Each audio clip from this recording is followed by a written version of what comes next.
All right, here we go again. This is the Convo, Norm and Mike for Sunday, September 18th, 2022. Part 3 of our 22-23 Leaf season preview. We looked at the goaltending situation, then the defense. Now we'll focus on the offense. And Mike, good morning, by the way. I have to say that this offense is not necessarily much ado about nothing, but much ado about the same old thing, with the exception of the left wing. Good morning, Norm. Yeah, I guess you could take the approach of if it ain't broke, don't fix it. I mean, that's you have remarkable stability up the middle with Austin Matthews, John Tavares, David Kampf as your third line checking center. So obviously they've Mitch Marner coming off a fantastic season, William Nylander coming off his career best, I think it was 80 points. Michael Bunting as a Calder Trophy finalist.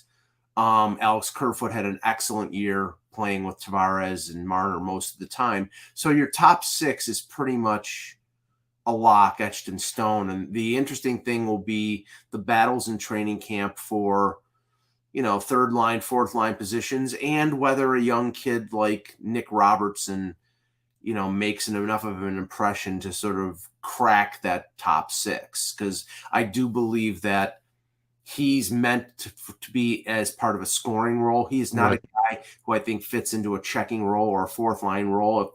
If he fits into there, he goes down to the Marlies and plays a top six role down there. He's meant to be a top six forward with his scoring touch. So we'll see what happens in training camp. Terry G is here. Good morning. Corey Parrish, Chris Daniels, of course, Jeremy W. Corey's got a question about a Matthews to LA rumor. Corey, why don't you bring that up a bit later on in the show, so maybe we can encapsulate this portion of the combo with some nonsense, and we'll do what we can. The thing about this Leafs team is that it's good, and last year was a record-breaking season on many fronts. They get to Game 7 against Tampa and can't get over the hump. So here we go into another season where the bar is set super high, not just based on expectations and what this team needs to achieve, but what it achieved last year itself within the regular season. Can we be disappointed if Matthews doesn't win another Rocket Richard trophy, or Marner doesn't eclipse 90 points, or Nylander isn't a 75-point guy, and maybe Tavares regresses a bit, but this team overall still looks good and puts itself in position to move forward once again? I mean, the numbers were astronomical last year, and they did not bear the ultimate fruit. We can't think that they have to reach these plateaus once again to put themselves in a position to succeed. They just didn't get the job done when it counted the most. But all in all, it was a pretty darn good season. Yeah, it was a great season. 115 points in the regular season. Obviously Matthews wins the Hart.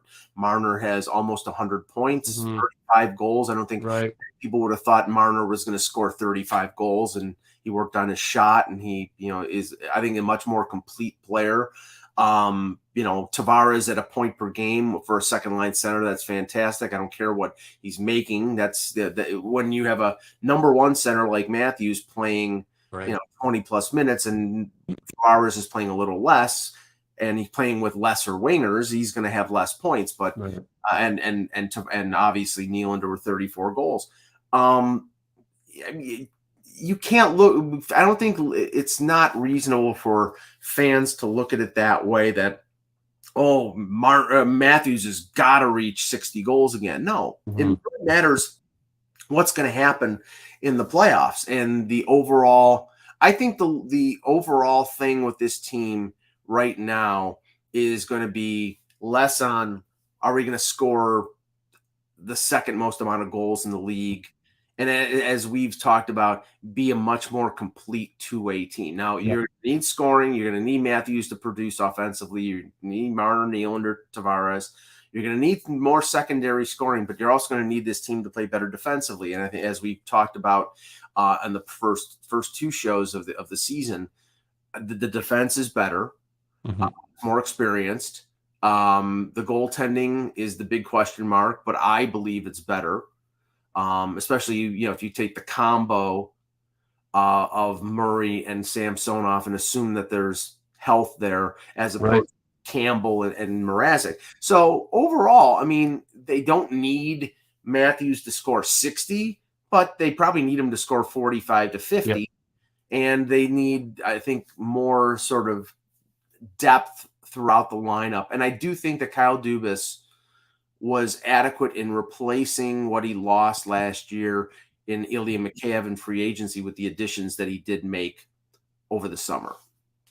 This is the Convo. Norm, along with Mike, thanks so much for all of your support.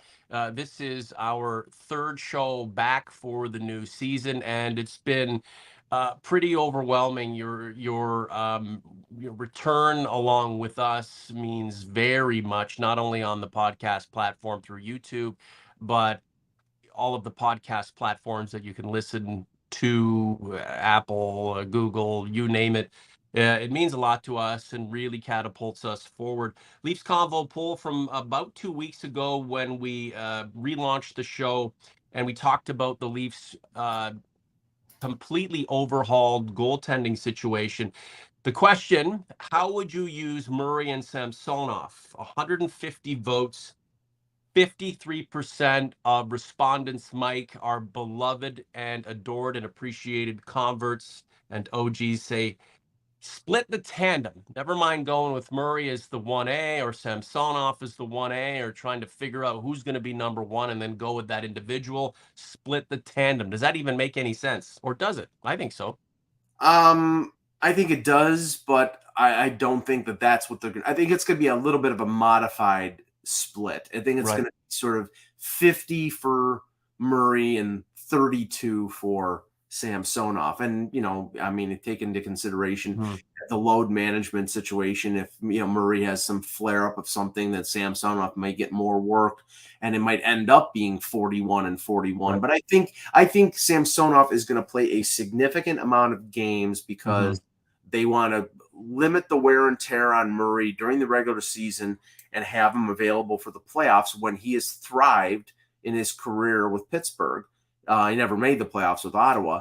And I think some of his problems in Ottawa was because their team defense was terrible. So I think it'll end up being close to a split, but I think a little more for Murray. We have another poll up right now. Does Rasmus Sandin get signed up before the season begins? YouTube.com/Leafs Convo. Go to community. So the forward situation isn't, it's not like we're headed for a lot of drama over the next few weeks with training camp, which you will be at this week, and you'll give us the lowdown on the next Convo. Mike, looking forward to that. But things can happen, right? Players can regress. Someone could get injured. Players can emerge. We've talked about Nick Robertson as not a dark horse, but somebody who, if he really elevates his game in this prime opportunity, may get a shot at being, flank on the second line. Imagine playing with Tavares and Nylander to really super kickstart your career. There are a lot of worse situations for players out there. How realistic is it a guy like Nick Robertson, breaks, he's breaking camp, but breaks the opening night roster and, is part of that second line in the first few minutes of that first game? I think it's less than 50%. I mean, I saw Robertson at the opening of the not training camp, but prior to the rookie tournament in Traverse City on Wednesday. And he's he's put on a few pounds. He's worked out with his brother Jason over the summer, who, big forward for the Dallas Stars. Just, on the verge of being a big contract guy with the Stars. He looks stronger upper body, and he said he worked on his lower body strength. So he's definitely preparing himself for what he needs to be, where he needs to be an NHL forward. The situation here with the Leafs right now is you have three left wingers, Pierre Engvall, Alex Kerfoot, and Michael Bunting, who are all entering the final year of their contracts. So I think that those are your top three left wingers. I don't think all three of them will be back next season. So I think Robertson will be penciled in to replace one of those three. I particularly think that Bunting is going to get re-signed sometime during the season because he works very well with Matthews and Marner. It's all a question of what he's looking to get signed for. And Mike, just to throw something out here, Michael Bunting right now is the de facto top line left winger. Yes, I would be shocked if he doesn't open the season as the left wing with Matthews and Marner. I mean, last year he got injured in the playoffs and he still played on that left wing. I think he fits perfectly with them. The chemistry was there. There was a picture a couple of weeks ago of them all golfing together. It makes too much sense. So I don't think you're going to mess with that chemistry. So I think it'll be Bunting with Matthews and Marner. I think it'll be Kerfoot, barring a Robertson surprise at training camp. Kerfoot with Tavares and Nylander. And then I think probably your checking line is Pierre Engvall with David Kampf and possibly Kali Yarncroke or Nicholas Aube-Kubel, depending on what they want to play Yarncroke on his off wing. Yarncroke that's the thing. They have a lot of flexibility when it comes to their bottom six. Right. Yarncroke was signed to a 4-year deal. They think of him more than just a bottom six guy. He can play center, so if somebody gets hurt, or he can move to the middle. He can play in a top six role in a pinch. So if Kerfoot gets hurt or somebody gets hurt, he can move up into the top six. So they have some flexibility there. But I do believe that he's going to be part of that sort of third line checking line. And then fourth line mix, I mean, really, it could be one of 5 or 6 forwards, depending on who plays well at training camp. But they do have I think the one thing that they did improve on, there was some lack of flexibility last year with guys like Wayne Simmons. In terms of, I don't think he could play any more than a fourth line role. Jason Spezza was limited in terms of minutes because of his age, although he's still a contributing player. Mikheyev really couldn't play into the top 6 because of his, even though he scored 21 goals, he didn't perform well when he played in the top 6. He scored 21 goals as a third liner, which was impressive. But there were some limitations, but they do have some positional flexibility this year that they didn't have last year. And I think that's going to be a benefit to them. There was a time where we would watch these rookie events with such intensity and such hope. Now they're an aside.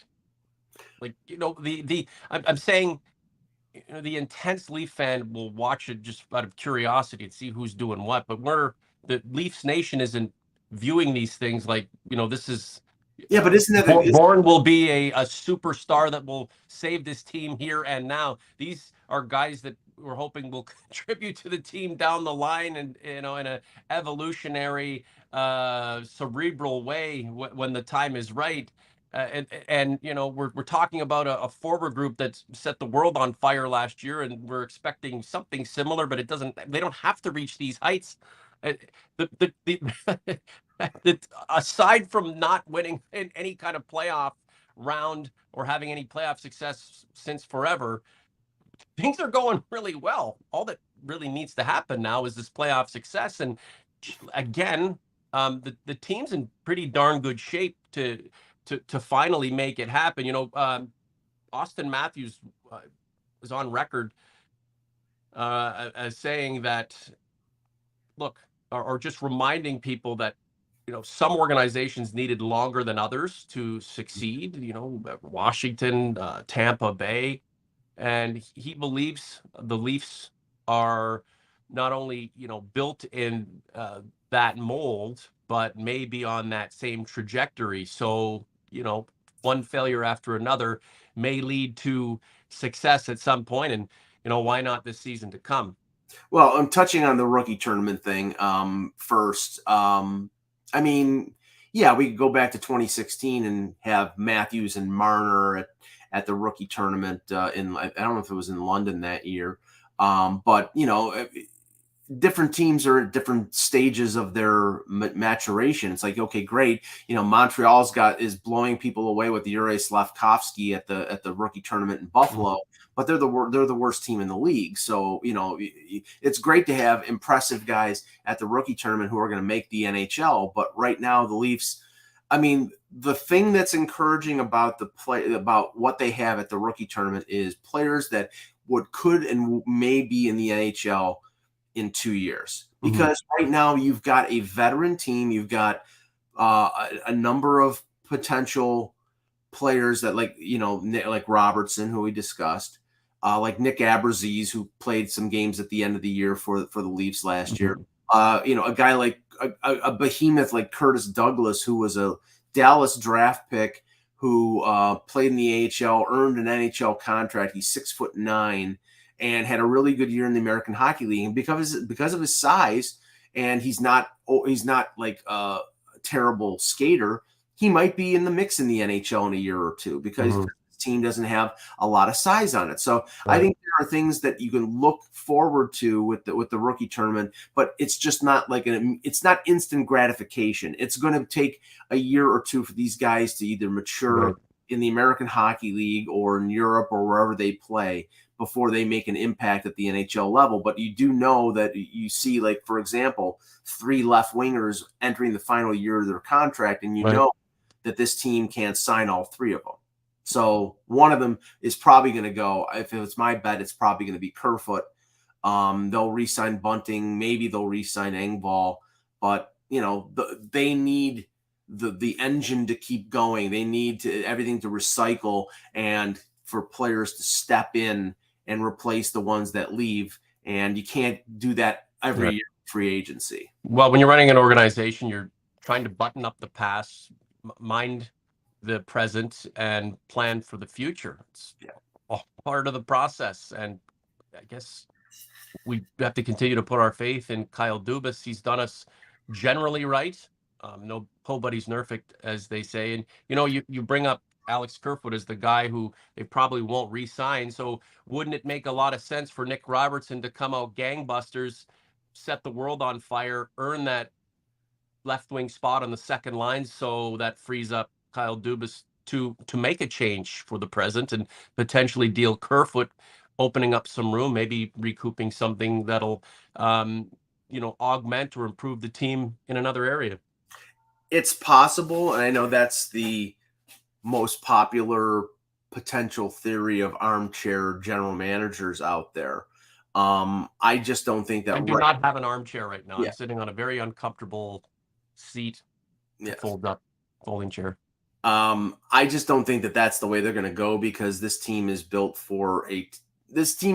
right now for success this year. You don't trade a guy who can play center and wing, who had almost 40 assists last year, who was a penalty killer, who was a good forward. I think they, barring a Nick Robertson explosion, right, I think Kerfoot finishes the year with the Leafs, that they don't trade him at the deadline. I think that if they're looking to make a move that's going to clear cap space, it's going to be Justin Hall and not Kerfoot. But I'm not Kyle Dubas, so I don't know what's in his mind. If he sees that Robertson is having an unbelievable camp and believes that he can make the jump to the NHL right now, then maybe he readdresses things. But I just don't think that they're going to trade Kerfoot going into the season, where you have stability on one line. You're creating instability if you trade Kerfoot. But I know that a lot of people, I see Kerfoot's name trending on Twitter every other day, and that's because they're trying to whip up trade rumors of or trade scenarios of where he's going to go.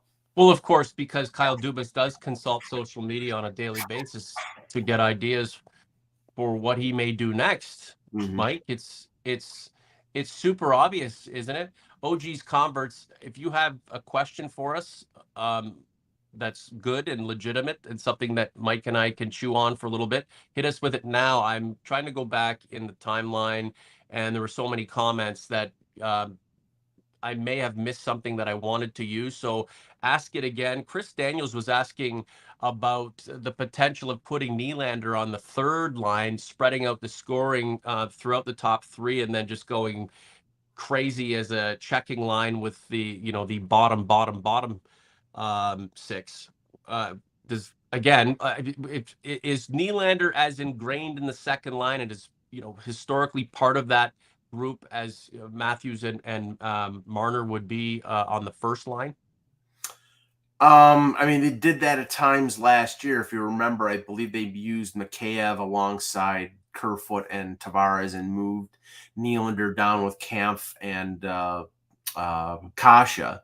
Mm-hmm. And then sometimes move Kasha to the second line. That was because we know that Nylander's defensive game is not always the best. The only time I could see them moving him to the third line is if he continues to do that, where he's irresponsible defensively, and they just can't allow him to not have some sort of coverage with more defensively responsible guys. Sorry, Mike. Can we give Nylander maybe not the benefit of the doubt, but can we clean the slate with him and expect that maybe that's where he's going to improve this year? It's possible. I mean, the proof is in the pudding. If you remember the first half of last year, I said he should make the All-Star team because he was playing really effective two-way and he was scoring regularly. He was arguably their second best forward behind Matthews in the first half. And then he turned into, it was Mr. Willie. He was Dr. Nylander in the first half and he was Mr. Willie in the second half. So proof is in the pudding. Show it to me. If he can play that way consistently, I heard, I think it was Jeff O'Neill a year or so ago saying something like, top end players play their A or A+ game like 60 to 65 games a year. Players who are sort of, they're good, but they're not great. They play their A+ game about 30 games a year. That's about right. That's about with Nylander. He plays his A game about half the year. You can't that is not acceptable for a guy who's making the money he's making, for a guy who's playing in the top six. You need his utmost effort almost all the time. And I don't think you get that from him, but can he change? Will he change? Yeah. His dad didn't in his career. Maybe he will. Yeah. And we've been criticized for going on about Nylander, and I'm trying to be positive, and I believe this is going to be a very positive year for the entire group. But it's interesting when you hear analysis of someone like William Nylander, when it comes from ex-players or analysts, it's not always favorable. And a lot of times it's not kind. And you've got people who've played the game and who remember playing with guys like Nylander, and they either liked it, didn't like it, or had thoughts about it, and they see this guy, and sometimes it's a little unfair, but these guys are making an assessment based on their own experience. Then again, you have a very young generation of fans who view him in a much different way, right? A much more selfish way, a guy who kind of does his own thing and went against the grain contractually, stuck it to the organization, got what he wanted, and find ways to build him up very subjectively. So you have people who've played the game and who understand the game, and people who think they understand the game and may look at it in an intelligent way, contemporarily, and they have contrasting opinions of this guy.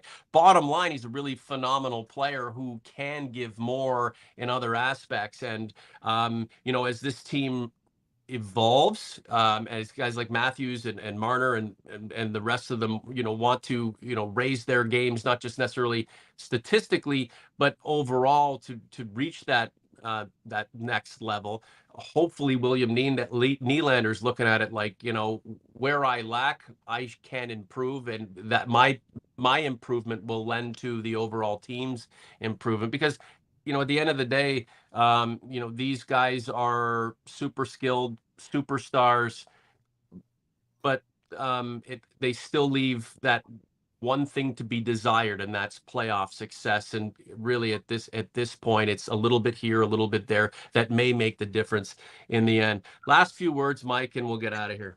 I think that the sort of commentator intelligentsia who recognize the inconsistencies of Nylander recognize his high talent level and the fact that, he can dominate games at times and then disappear at times. And that's the infuriating thing, because a guy with that ability should be able to play at that level much higher. Just to touch on just to touch on the one question that we referenced earlier, the Matthews to LA stuff. That came out of Sean Simpson from TSN Ottawa, and I think it was a little bit of a troll because he believes, a lot of people believe, Ottawa is on the positive, increasing, ascending track in the Toronto because of their lack of success in the playoffs, are descending. Plus, you've got Matthews and Marner and Tavares and Nylander all coming up for contract in the next 2 or 3 years. I honestly don't think that there's a realistic situation where Matthews is going to leave. The Leafs organization will make Austin Matthews the highest paid player in the NHL after this season. He's got 2 years.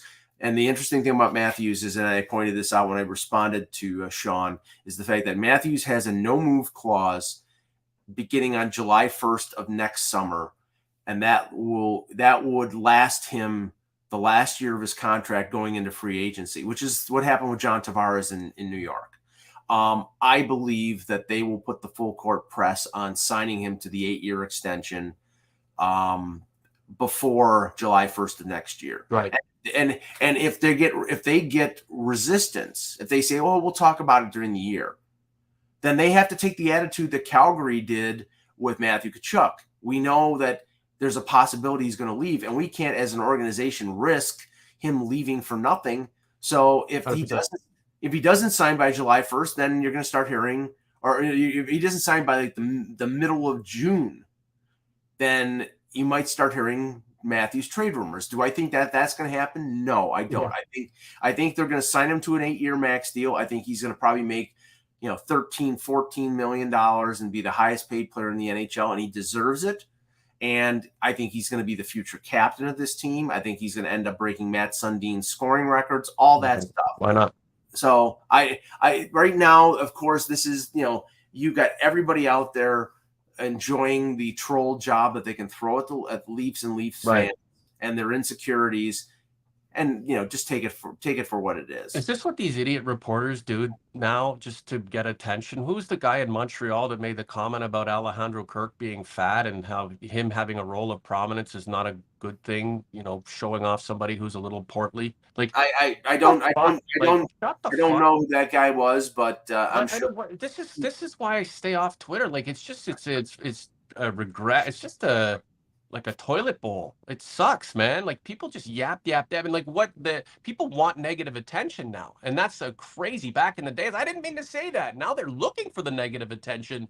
And I guess it's good for business, Mike. OG's Converse. I'm looking for a couple of decent questions that I can throw at Mr. Augello before we jump out of here. Oh, on Matthews. Look, the only reason he leaves is because he's emotionally detached himself from the organization. If he just decides, like, he's a human being and he's an intelligent guy. One day there's no evidence of that. I mean, I'm not saying that, but what I'm saying, one day he might wake up and go, I don't want to play in Canada anymore, or I want to go play in Florida. I don't know why he would think these things when he has the opportunity, from a legacy standpoint, to lead this storied, troubled organization to a place it hasn't been to, and he can cement his spot in the annals of NHL history as one of the greatest to ever play the game. And besides Connor McDavid, who else would you want as the face of your franchise? So the Leafs know what they want. The only question that remains, that lingers out there potentially, is Austin Matthews. At some point, may not know what he wants and may believe he can't find it in Toronto. Not because there's not money nor success. He may just one day say, "I feel like packing up and moving out."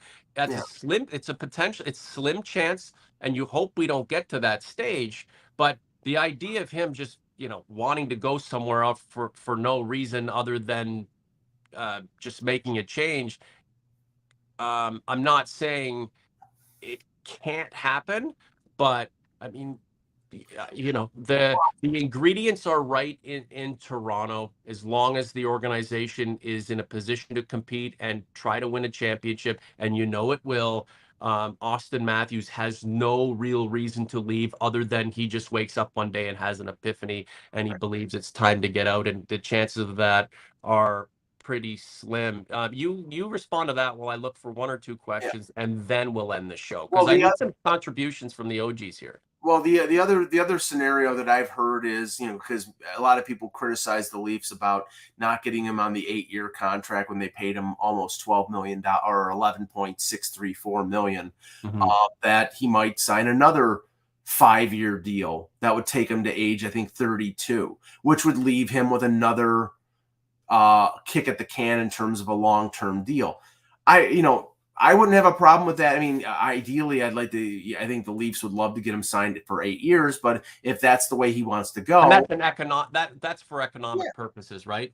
Yeah. No, I still think he'd be the highest paid player in the NHL, even on a 5-year deal. But I do think for his point of view, it's like, okay, I can set up one more big payday, and I don't begrudge him that. But it would basically give the Leafs Austin Matthews for most of his prime.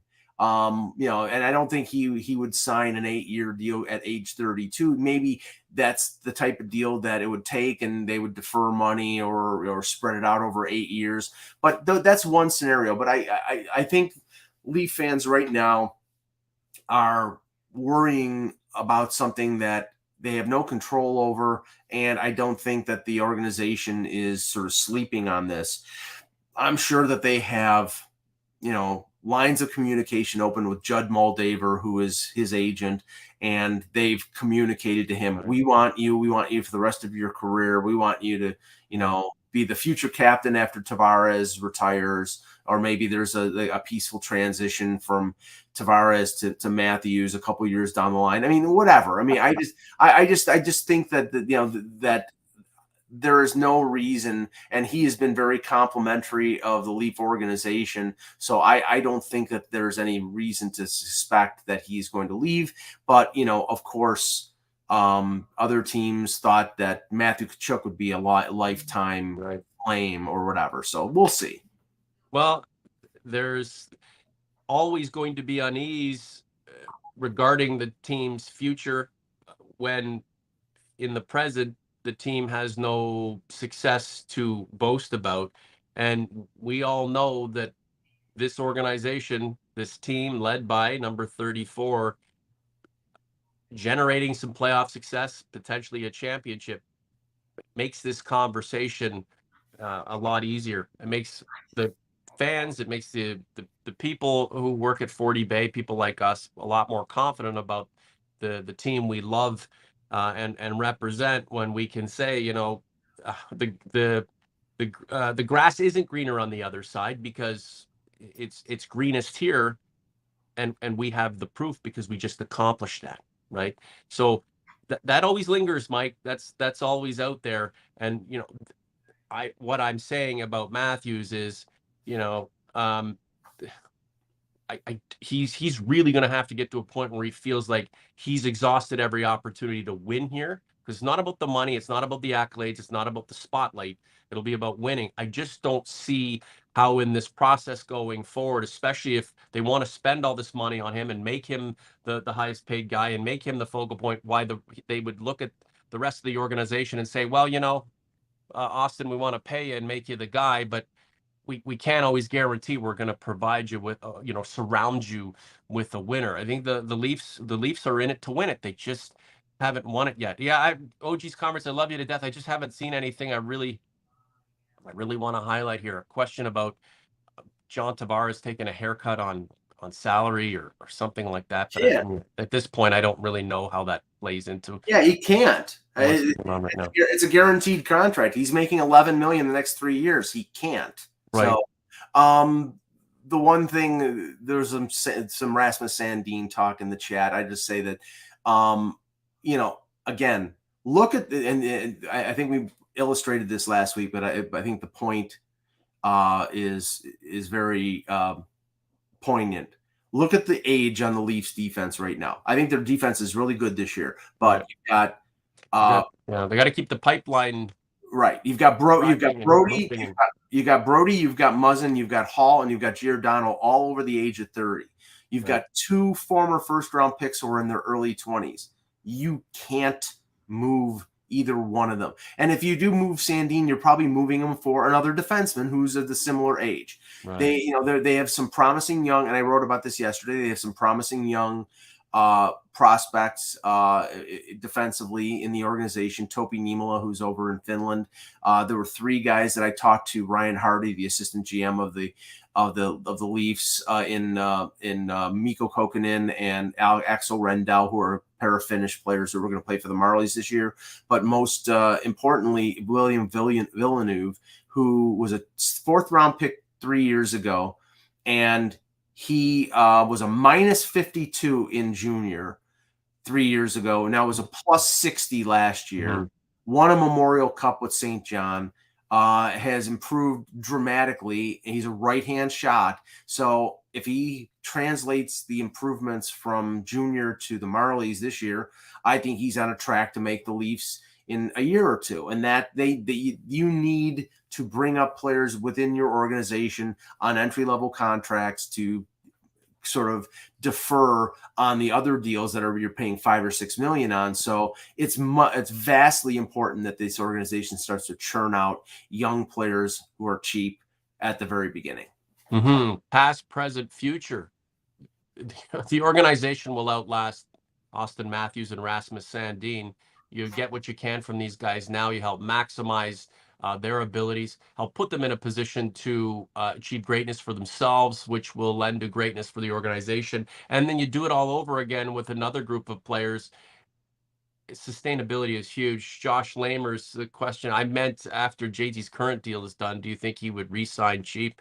I think he'd re-sign for less. I do. I think that I'm sure there's no agreement in, like, well, this is what we're going to do, John. But, he came to Toronto because it was his hometown, because he wanted the Leafs to win.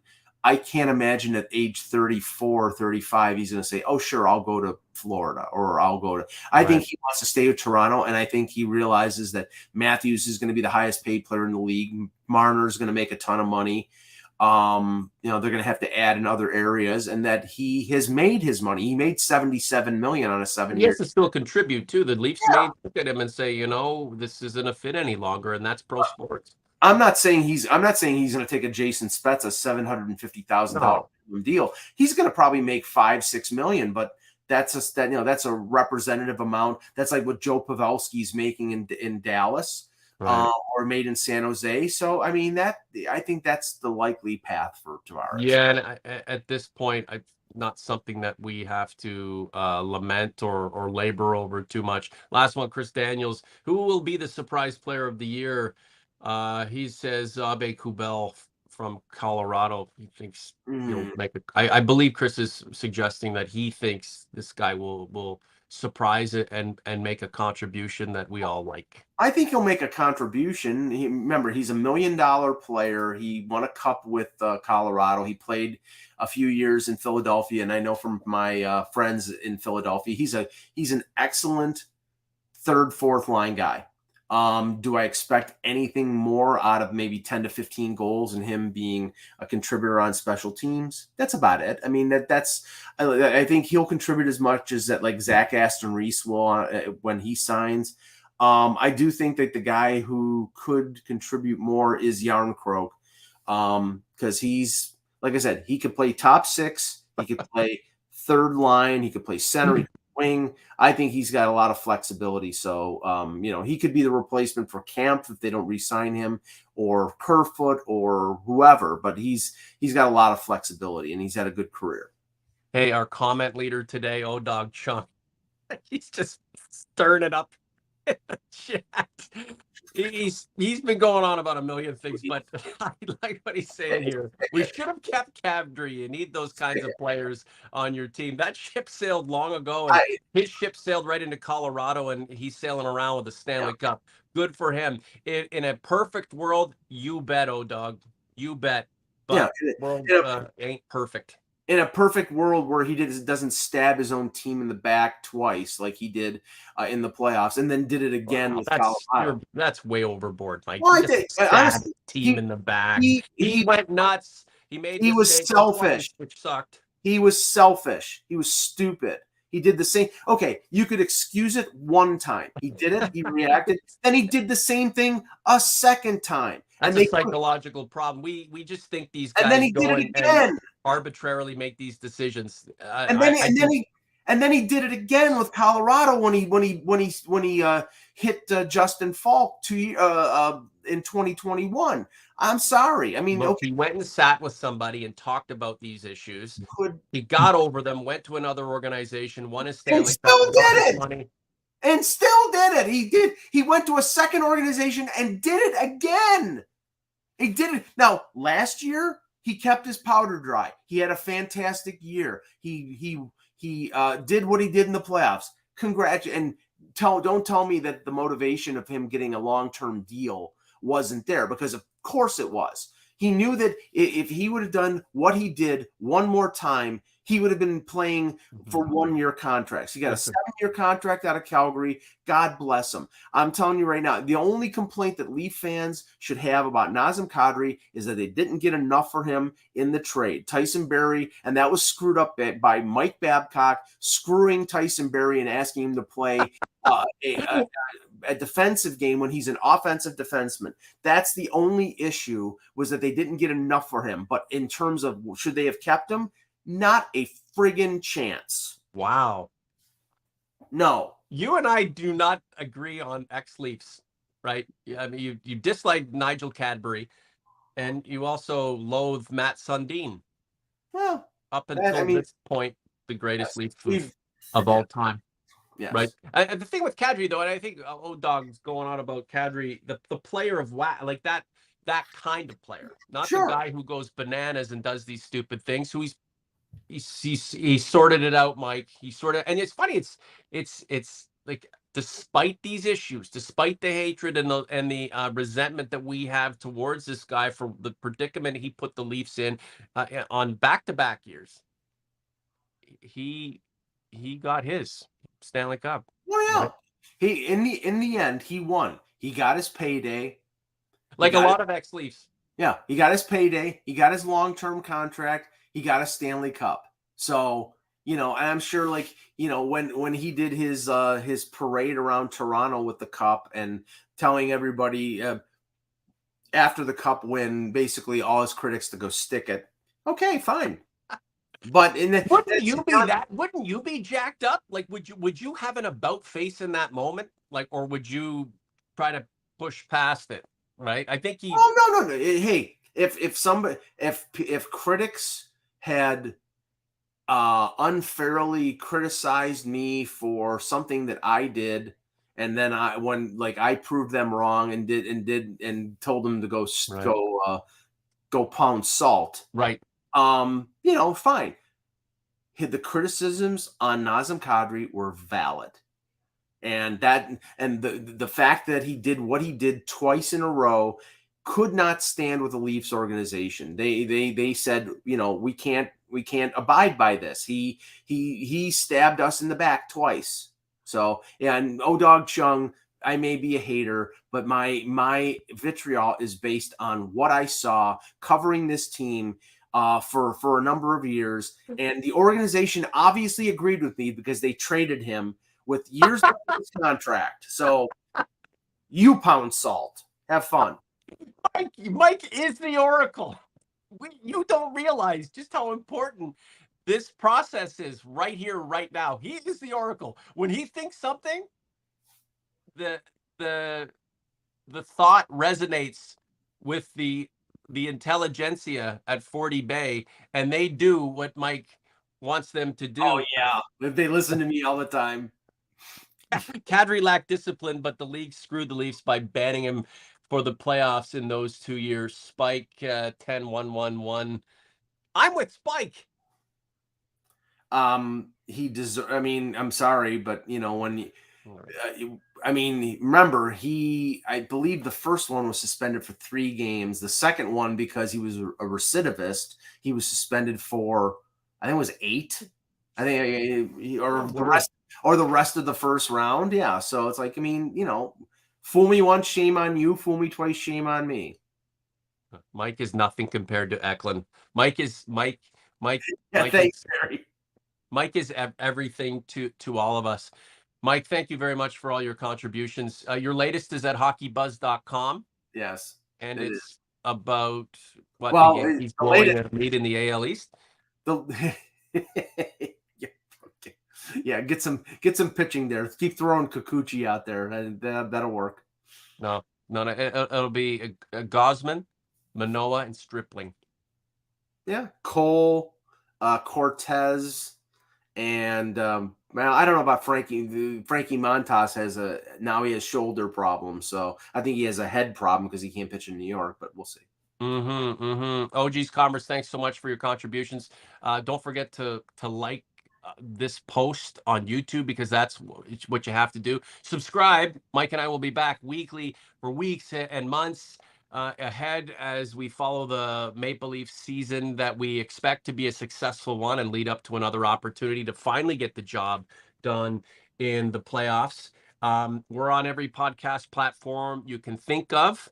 Make sure to check out Mike's stuff. And, if you know anybody who's interested in sponsoring the show or helping us out a little bit monetarily, if you're a business or something and you want a little more exposure, just want to be a part of a super cool podcast project like this one, all you have to do is reach out to me. You can reach me on any social media platform. You can reach out to Mike, and we'll go from there. Regardless, you have our guarantee that we'll be back next week. So for Mike, I'm Norm. Thanks, guys. Talk to you soon.